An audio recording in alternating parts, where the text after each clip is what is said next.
السلام علیکم خواتین و حضرات، میں ہوں عدنان حفیظ۔ پہلے ویلاگ کے بعد آپ کی جو حوصلہ افزائی اور جو ستائش مجھے موصول ہوئی، میں اس کا تہہ دل سے شکر گزار ہوں۔ بڑے انٹرسٹنگ کامنٹس آئے اس کے اوپر، میرے الفاظ کے اوپر اور میرے تاریخ کی جو میں نے کمنٹری کی تھی اس کے اوپر۔ اور جو سب سے مزیدار کامنٹ تھا نا، وہ تھا ہمارے مدثر اقبال بھائی ہیں ان کا۔ مجھے فرماتے ہیں کہ عدنان پائن باقی ساریاں گلاں تے بہت اچھیاں سن، تساں بڑا تاریخی حقائق بھی بیان کیتے، پر گل ہے کہ وال کٹا لو ایجی لگتا ہے جویں چڑیل نو طلاق ہوئی ہے۔ یار خدا دا میں تھانوں چڑیل لگ لا وہ طلاق یافتہ، ابھی یار کم از کم بھی ریئلسٹکلی اور جگت۔ خیر یہ تو مذاق کی بات ہو گئی۔ تو ایک بڑا نا سیریس ریمارک بھی آیا مجھے، اور وہ جو تھے نا وہ ریمارکس آئے تھے، میڈم ریحام خان نے ایک ٹویٹ کیا اور اس کے اندر انہوں نے لکھا کہ یار اپنا عدنان، بات یہ کہ آپ نے یہ سب کچھ بیان تو کر دیا، لیکن یہ جن کو آپ نے مخاطب کر کے یہ باتیں کہی ہیں، ہمارے جو تحریک انصاف کے جو انقلاب کے دائی ہیں، ان کو پتہ نہیں ان کے پاس اتنی وہ صلاحیت ہے بھی، اتنا اٹینشن سپین ان کا ہے بھی کہ وہ یہ سب سمجھ سکیں۔ تو مجھے اس نے سوچنے پہ کافی مجبور کر دیا کہ یار یہ مس خان سے زیادہ تو کوئی نہیں نا جانتا تحریک انصاف کے اندرونی کلچر کو۔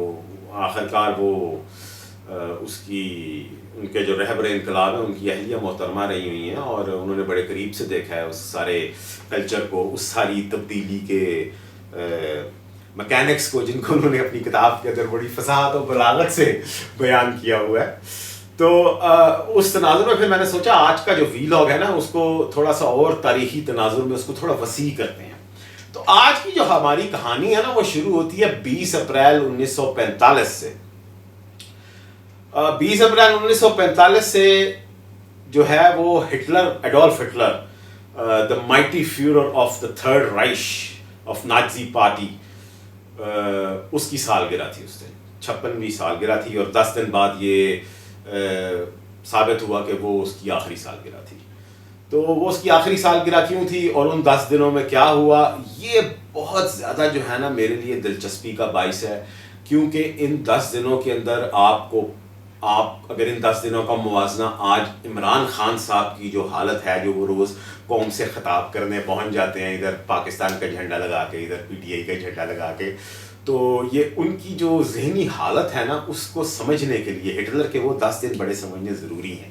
کیونکہ میرے نزدیک یہ جو فسطائی لیڈران ہوتے ہیں نا، ان کا جب انت آتا ہے تو ان کی جو دماغی اور ذہنی حالت ہوتی ہے نا، اور جن ڈیلوژنس کا یہ شکار ہو جاتے ہیں، وہ سمجھنی بڑی ضروری ہیں۔ اور میں کو مارے نفسیات تو نہیں ہوں، تو اس لیے میں تاریخی حقائق اور جو تاریخ کی جو فیکٹس ہیں، جو چند مستند لوگوں نے جن کو کمپائل کیا ہوا کتابوں کے اندر یا ان پہ فلمیں بنی ہوئی ہیں، اس کے اوپر میں بات کروں گا۔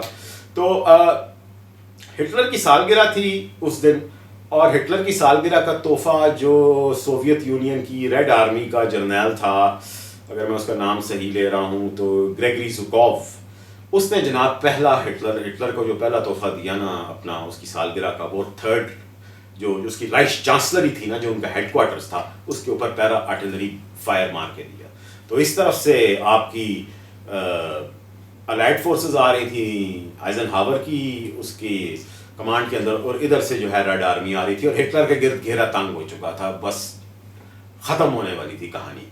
لیکن اس کو اس بات کا ادراک نہیں تھا ہو رہا کہ یار میری کہانی ختم ہونے والی ہے۔ وہ ابھی بھی جو ہے نا ان ڈیلوژنس کا شکار تھا، اور وہ سوچ رہا تھا کہ ایسے ہو جائے گا۔ وہ کبھی اپنی 6th آرمی کو کہیں موو کرتا تھا، کبھی 5th آرمی کو کہیں موو کرتا تھا، کبھی کوئی آرڈر پاس کرتا تھا، کبھی کوئی آرڈر پاس کرتا تھا، اور ان لوگوں کو آرڈر پاس کرتا تھا، اور ان آرمیز کو موو کر رہا ہوتا تھا جن کا کوئی وجود ہی نہیں تھا، جو کہ وائپ آؤٹ ہو چکی ہوئی تھی، لیکن اس کے دماغ کے اندر وہ تھیں۔ مگر ہٹلر کے جو ہواری تھے، جو اس کے جو انر سرکل کے لوگ تھے، جن میں مارٹن بورمین آتا ہے، اس کا جو چیف ایڈوائزر تھا، اس کے بعد اس کا جو چیف پروپیگینڈسٹ منسٹر تھا جوزف گوئبلز وہ آتا ہے، اس کا لفٹ وافے ایئر فورس کا جو ہیڈ تھا، اور جو پوریشیا جو ان کا صوبہ تھا اس کا گورنر بھی تھا وہ، اس کا نام تھا Reichsmarschall Hermann Goring. He was an ace pilot in first world war. اور اس کے علاوہ آپ کے جو لوگ تھے اس کے جرنیل اور اس کے فیلڈ مارشل، بہرحال یہ چیدہ لوگ اس کے ساتھ تھے اس وقت. اور سب سے امپورٹنٹ شٹزسٹافل ایس ایس کا جو چیف تھا ہینریچ ہملر، وہ بھی ادھر تھا. اور وہ پہلے سے ہی سوچ رہا تھا کہ یہ کہانی ختم ہو چکی ہے اور مجھے اب سوچنا یہ ہے کہ میں نے سلوٹ جو ہے جا کے وہ آئزن ہاور کو کرنا ہے یا سوویت یونین کے گریگری زوکوف کو کرنا ہے. اس کی یہ بات تھی. اور وہ یہ بات ہٹلر کو کہہ نہیں تھا سکتا. یہ بات کوئی بھی ہٹلر کو بتانے کے لیے تیار نہیں تھا کہ بھائی تیری حالات ختم ہو چکے ہیں، تیرا جو ہے وہ جو روب داب تھا، تیرا جو قبضہ تھا وہ ختم ہو چکا ہے، تیری آرمیز بھی ختم ہو چکی ہیں. کوئی اس کو یہ بات باور کرانے کو تیار نہیں تھا، کیونکہ ہٹلر اس کو جو ہے وہ غداری سمجھتا تھا. وہ ٹنگوا رہا تھا لوگوں کو، لیفٹ رائٹ سینٹر گولیاں بھی مروا رہا تھا. اور اس کے خیال میں کہ یہ میرے خلاف بٹریل ہو رہی ہے. اس کو یہ نہیں تھا پتا کہ یہ بٹریل نہیں ہو رہی، یہ اس کی اپنی فستائیت کا پھل ہے جو اس کو مل رہا ہے. تو اس کو ادراک نہیں تھا. اور اس کو ادراک ہوا تب جب اس کے سارے کمانڈرز تھے انہوں نے کنفرنٹ کیا. اور وہ کنفرنٹ کرنے والا سین جو ہے وہ در استگان مووی ہے، فلم ہے، جس کا انگریزی میں ترجمہ بنتا ہے the down fall. Us film کے اندر وہ ایک سین ہے جس میں اپنے وہ 4 جو بڑے جرنیل ہیں ان کو روکتا ہے کمرے میں اور باقی ساری اپنی کیبنٹ کو کہتا ہے باہر دفعہ ہو جاؤ بنکر سے، اور پھر ان کی کلاس لیتا ہے. اور اس کلاس کے اندر جو ہٹلر کا بریک ڈاؤن ہے نا وہ دکھایا گیا ہے. وہ بریک ڈاؤن کیسے کر رہے ہیں. تو اس بریک ڈاؤن کو نظر میں رکھتے ہوئے میں عمران خان صاحب کی پچھلی کچھ تقاریر دیکھ رہا ہوں اور مجھے وہ بریک ڈاؤن ان کی اس قسم پرسی، اس لاچارگی میں نظر آ رہا ہے. وہ جو لہجے کے اندر تنتنا تھا، وہ دبدبا تھا، وہ جو روب ہوتا تھا، وہ دھمکی ہوتی تھی، وہ حقارت، وہ رعونت، وہ کچھ بھی نہیں تھا. ایسا کچھ بھی نہیں تھا. اپیلیں کر رہے تھے پی ڈی ایم سے کہ میرے ساتھ جو ہو رہا ہے وہ کل آپ کے ساتھ بھی ہو سکتا ہے. بھائی ان کے ساتھ ہو چکا ہوا ہے، ان کے ساتھ 2 3 دفعہ ہو چکا ہوا ہے. ٹھیک ہے، ان کے وزیر اعظم پھائے بھی لگے ہیں، جلا وطن بھی ہوئے ہیں، ان کو بھی بیٹیوں سمیت ہتھکڑیاں بھی ڈالی گئی ہیں. ان کے ساتھ بہت کچھ ہوا ہے. آپ کے ساتھ تو بھی شروع ہوا ہے ہونا. اور یہ کیوں ہو رہا ہے؟ آپ کو یہ سوچنے کی ضرورت ہے ایسے کیوں ہو رہا ہے. اتنی زیادہ آپ کے خلاف ریاست کی ساری مشینری کیوں کھڑی ہو گئی ہے. آپ لاڈلے ترین وزیر اعظم تھے آج سے 18 ماہ پہلے تک. آپ آج پاکستان کے سب سے مطلوب دہشت گرد کیوں بن گئے ہیں. آپ کو یہ چیز سوچنی پڑے گی اب، کیونکہ آپ کا جو ہے نا میلٹ ڈاؤن سٹارٹ ہو رہا ہے، آپ کا ڈاؤن فال سٹارٹ ہو رہا ہے. جی، تو اس جو ڈاؤن فال کی جو میں بات کر رہا ہوں، جو میلٹ ڈاؤن کی میں بات کر رہا ہوں، اس کو سمجھنے کے لیے نا آپ کو وہ ہٹلر کی وہ جو 1.5 منٹ کا وہ سین ہے وہ دیکھنا چاہیے. اچھا، اور مزے کی بات یہ ہے کہ 2-3 دن پہلے ٹویٹر کے اوپر گل بخاری صاحبہ نے یہ ٹویٹ کیا اور میں نے ان سے وہ ویڈیو لی. اور وہ ویڈیو جو ہے اس کو آپ نے دیکھا ہوگا عمران خان اور پاکستان کی سیاست کے تناظر میں کافی دفعہ اس کے ساتھ جو ہے نیچے سب ٹائٹلز اس کانٹیکسٹ کے دیے گئے ہیں اور بول ہٹلر رہا ہے. تو وہ مجھے جب دیکھی نا میں نے وہ ویڈیو تو میں نے کہا یار یہ صرف مذاق نہیں ہے، یہ ایک بڑی حقیقت ہے. عمران خان کا بھی میلٹ ڈاؤن کچھ ایسا ہی ہو رہا ہے. تو میں وہ ویڈیو جو ہے نا چلانے لگا ہوں اور مجھے نہیں پتا وہ کس نے بنائی ہے تو میں کریڈٹ نہیں دے سکتا.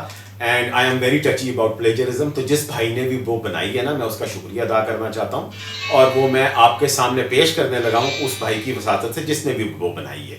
تو وہ آپ ضرور دیکھیں اور پھر آپ کے ساتھ جو ہے نا میں آگے بات کرتا ہوں کہ یہ ہو کیا رہا ہے عمران خان صاحب کے ساتھ. ان کو یہ میلٹ ڈاؤن سے کیا مراد ہے، اس سے کیا مراد ہے کہ وہ بریک ڈاؤن ہو رہے ہیں، وہ ٹوٹتے جا رہے ہیں یا ان کا ڈاؤن فال آیا ہوا ہے. اس سے کیا مراد ہے میری، یہ آپ کو اس ویڈیو دیکھنے کے بعد پتہ چلے گا. تو پلیز ملاحظہ فرمائیے. Das war ein Befehl! Der Angriff Steiners war ein Befehl!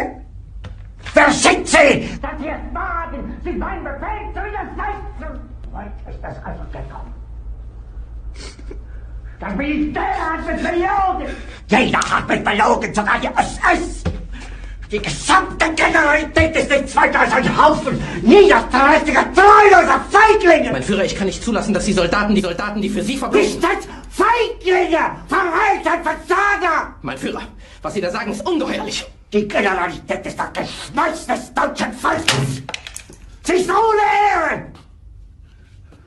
Jahrelang hat das Militär meine Aktionen nur behindert. Es hat mir jeden nur ersichtlichen Widerstand in den Weg gelegt. Ich hatte gut daran getan, von Jahren alle höheren Offiziere liquidieren zu lassen, wie Stalin.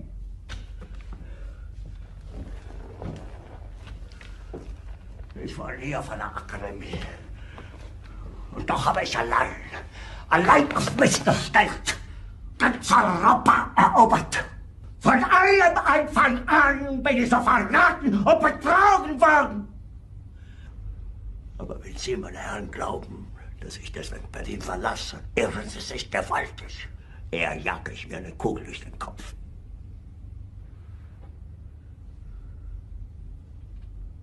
Tun Sie, was Sie wollen.